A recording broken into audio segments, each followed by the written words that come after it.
Oke, matur nembah nuwun. Baik, selamat dan juga happy wedding buat Mas Bagus dan juga Mbak Salsabila. Tentunya buat Pak Agus matur nembah nuwun. Semoga diberikan kelancaran rezekinya, diberikan kelancaran usahanya, panjang umur, sehat selalu buat Pak Agus doang atau Pak Agus Budi Santoso. Baik, ki kok umeke kadapa to, kok umeke ada apa to ini? Ayo. Mintanya apa? Niken? Oke. Saya pengen tahu semangatin jenengan. Nanti kalau saya bilang niken, tepuk tangan ya. Tepuk tangan ya. Coba. Niken Salindri. Kompak. Sing buri mek nyekukruk ngopo kuwi? Ayo. Niken Salindri. Niken Salindri. Pak Agus.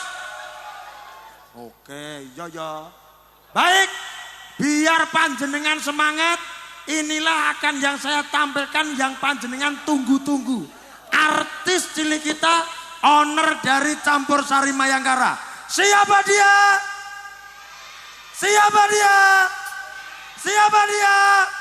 Kita panggilkan Niken Salindri.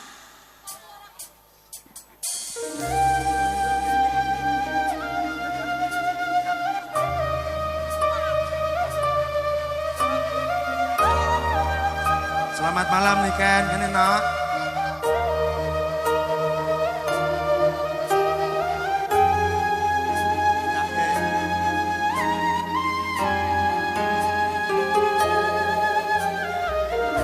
Mana tepuk tangannya buat Niken Salindri?